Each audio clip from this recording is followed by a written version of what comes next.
मैदानाच्या आतमध्ये पहिला चेंडू आपण पाहतोय.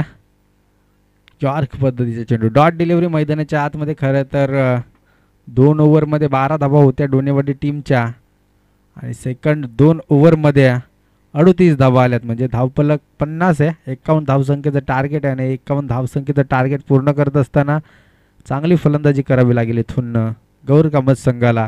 खरं तर ऑन स्ट्राईकला सागर आहे, नॉन स्ट्राईक यांना अनिरुद्ध अशी जोड केली मैदानाच्या आतमध्ये आपण पाहतोय. यावेळेस फटका फसला आहे. क्षेत्ररक्षक आहे तिथे, एक सिंगल धावेल आणि एका धावेच्या मदतीने धावफलक जाऊन पोहोचेल 1 या अंकावरती.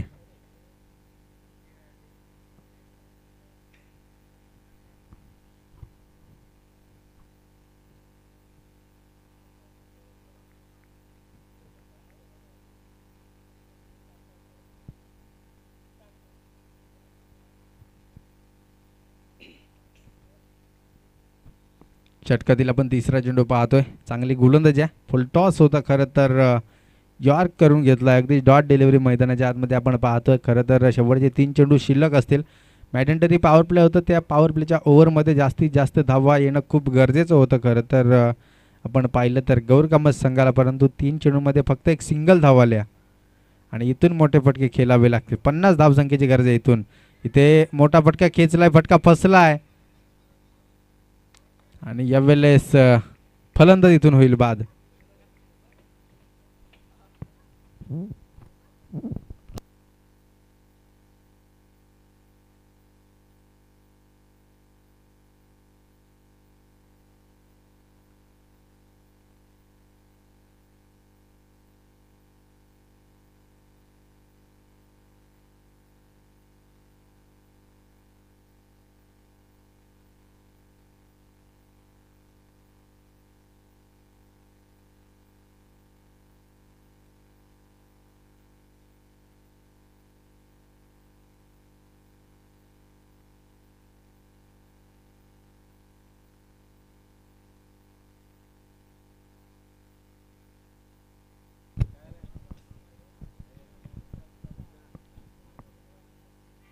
यावेळेस देखील फटका फसलाय. क्षेत्ररक्षक आहे त्या ठिकाणी आणि इथून देखील दुसरा फलंदाज होईल बाद.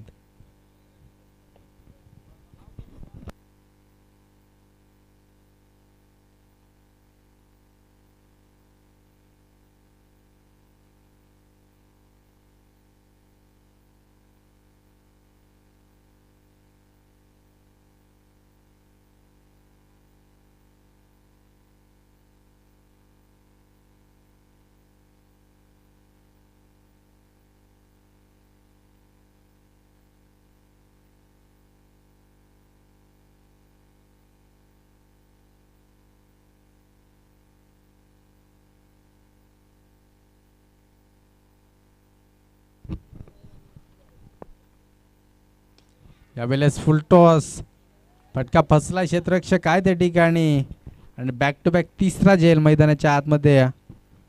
कमबॅकिंग करत असताना गोलंदाजी मार्कवरती रोहितला आपण पाहतोय. 3 फलंदाज बाद करणे यशस्वी ठरलाय सध्या तरी.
गोलंदाजी मार्कवरती आपण रितेशला पाहतो. दुसऱ्या षटकाला सुरुवात होईल. 50 धावसंख्येची गरज असेल. इथून येणारे 3 षटक असतील. यावेळेस विकेट केलाय. फटका चांगला आहे आणि चेंडू थांबणार नाहीये, निघून जाईल. 6 धावांसाठी षटकार.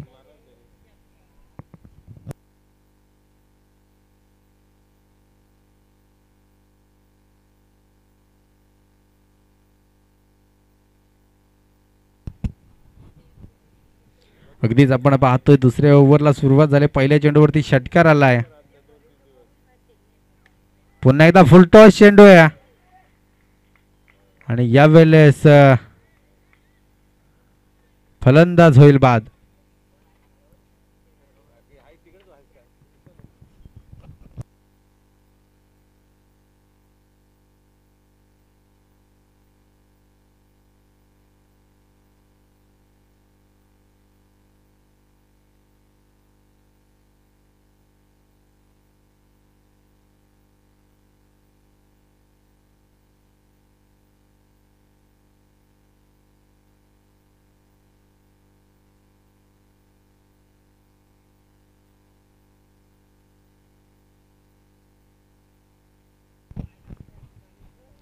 शेवटचे 4 चेंडू शिल्लक आहेत.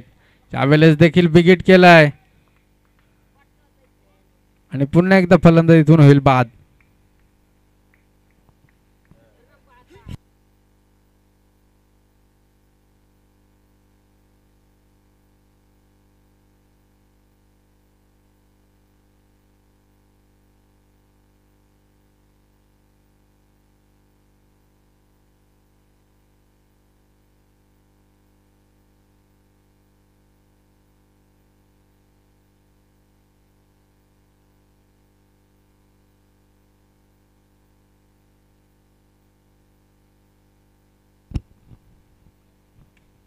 त्यावेळेस देखील फटका फसला. क्षेत्ररक्षक दूरवरून येईल आणि अगदीच फॉलो थ्रो मध्ये झेल.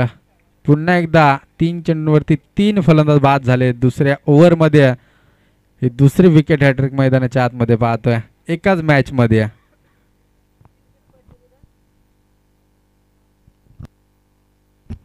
6 विकेट 7 धावा धावपलकावरती पाहतोय.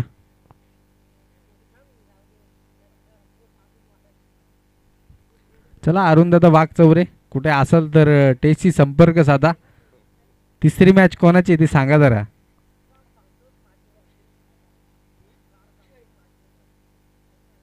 अक्षय नवीन फलंदाज मैदानाच्या आतमध्ये रवाना झालाय. अगदीच आपण पाहतोय 8व्या नंबरवरती.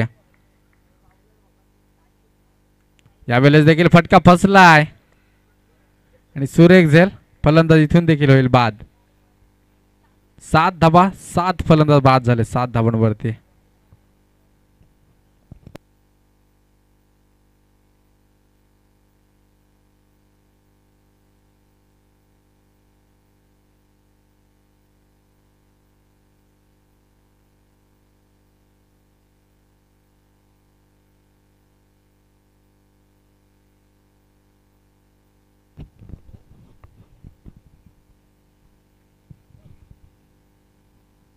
यावेळेस देखील डॉट डिलिव्हरी. षटक संपुष्टात आले. दुसऱ्या धावपलकावरती धावसंख्या आपण पाहतोय 7 बाद 7.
ज्यावेळेस आपण पाहतोय तिसऱ्या ओव्हरला सुरुवात झाली. चांगला चेंडू आहे. पहिला चेंडू अगदी डॉट डिलिव्हरी मैदानाच्या आतमध्ये 7 धावा धावपलकावरती पाहतोय. शेवटचे 3 विकेट असतील. इथून देखील गोलंदाजी मार्कवरती रवी आहेत. पहिला चेंडू चांगला फेकलाय. यावेळेस अगदीच लॉंग ऑफला फटका खेचला. एक सिंगल धाव येईल. दुसऱ्या धावेचा प्रयत्न झालाय आणि इथे पुन्हा एकदा फलंदाज बाद होईल.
हॅलो.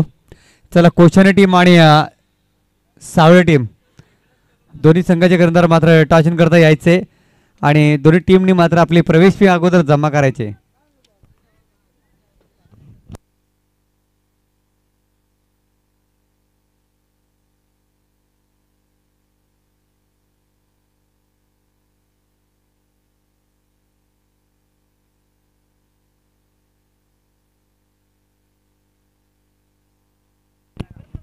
चल लवकर या. कोशाने टीम आपला कर्णधार आणि सावळे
आणि काय करतायत, वारंवार सावळे संघाकडून चुकी होतो आणि आपण पाहतोय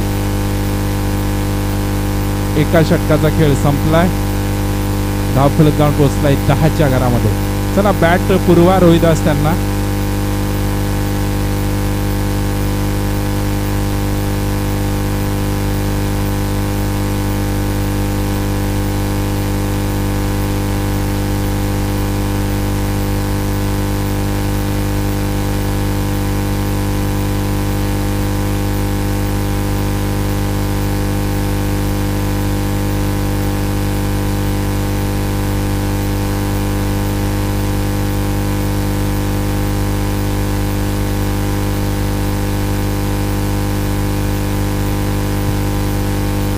चला दुसरं षटक हाताळतोय या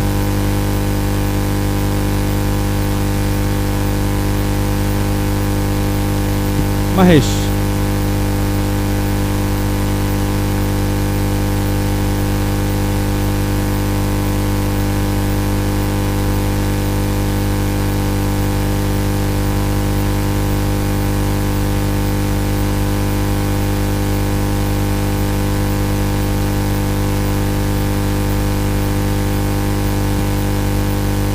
यस, चला जास्त अतिरिक्त वेळ घेऊ देऊ नका पंच. काल निश्चितच वेळेत सामने चालू झाले होते आणि मला वाटतं आज बराच वेळ आणि खूप सारा वेळ वाया जातोय आपला. महेश टू अजय आणि काय जबरदस्त इथे धावबाद होईल. बाद, काही गरज नव्हती. अजय याला आज काही सूर गवसलेला नाही. निश्चितच बीड संघाच्या कर्णधाराला विनंती असेल आपण आल्याची नोंद इकडे आयोजकांकडे करायचंय. अजय झालाय धावबाद आणि रोहनला यावेळेला प्रमोट केलंय. अजयला यावेळेला काही विशेष कामगिरी करता आली नाही. त्याची जागा भरून काढण्यासाठी गेलाय रोहन. त्याला प्रमोट केलं गेलंय. गेल्या सामन्यात थोडी चुरस निर्माण झाली होती त्याच्या माध्यमातून, परंतु पुन्हा एकदा इथे मात्र अडचणीत सापडताना दिसतोय. परंतु यावेळेला त्यांना धाबा सेट करायचा एक टार्गेट. गेल्या सामन्यात मला वाटतं रवीने एक चांगला षटकार स्क्वेअर लेग फाईन मध्ये खेळला होता. तोच रवी पाहूया यावेळेला. परंतु हा टप्पा जबरदस्त आहे आणि गती काय सुरेख आहे. महेश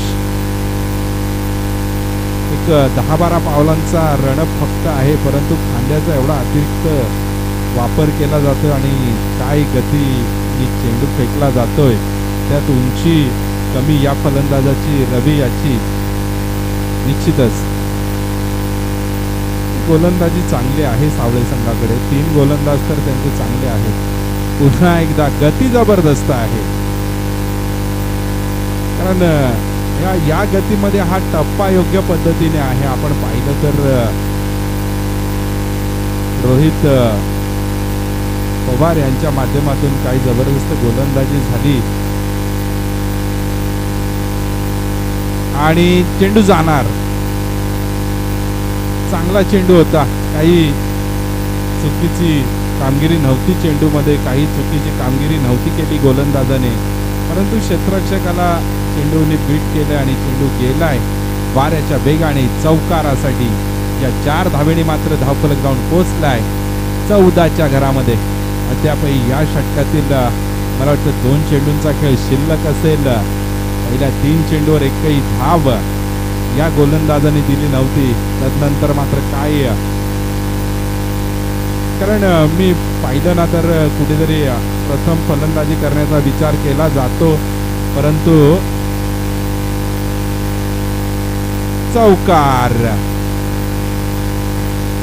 18 धावा. गोलंदाजाचं पृथक्करण विश्लेषण बिघडवलं जातंय.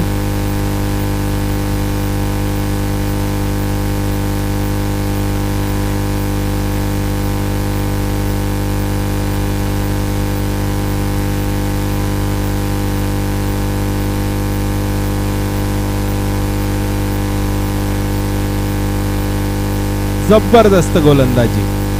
2 षटकाचं हे समाप्त्यंतर धावफलक जाऊन पोहोचलाय 18च्या घरामध्ये.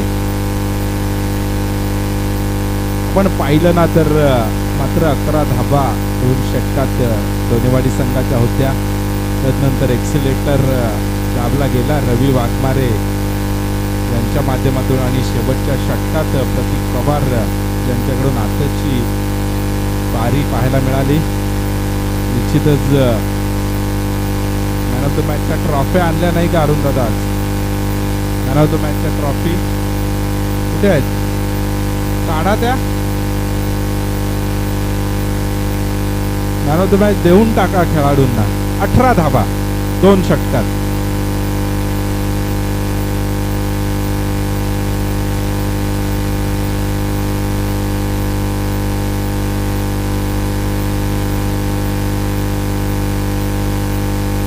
पहिल्या मॅच मध्ये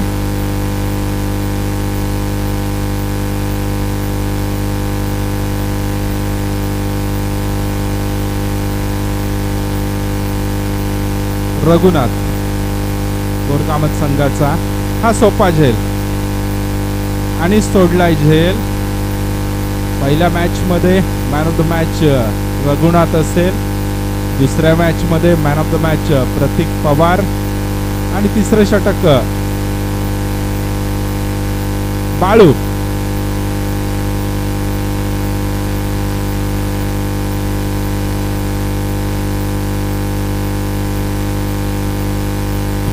मी सरपंच साहेबांना विनंती. नो बॉल आहे. यस. एका बाजूला 6. मला वाटतं बाबूराव क्षेत्ररक्षणावर निश्चितच लक्ष देत नाही. सरपंच साहेबांना विनंती असेल कारण रघुनाथ तिथे पंचांच्या भूमिकेत काम करतायत. तत्पूर्वी सरपंच साहेब सावळा हेदवली त्यांना विनंती असेल की त्यांनी दुसऱ्या सामन्याचा मानकरी प्रतीक पवार यांना मॅन ऑफ द मॅचची ट्रॉफी प्रदान करायची आहे. फ्री हिट ची संधी रवी याला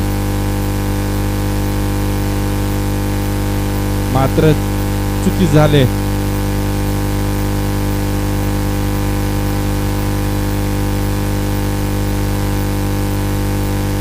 थोडं युट्यूब कॅमेरांना विनंती असेल, अजय यांना विनंती असेल आपण थोडं कव्हर करायचं आहे टॉस बॉक्स.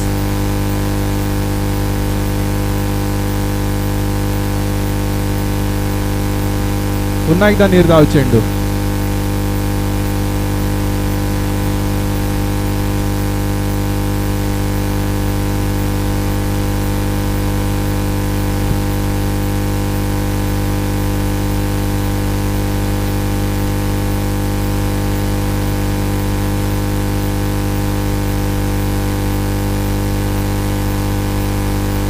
पुन्हा एकदा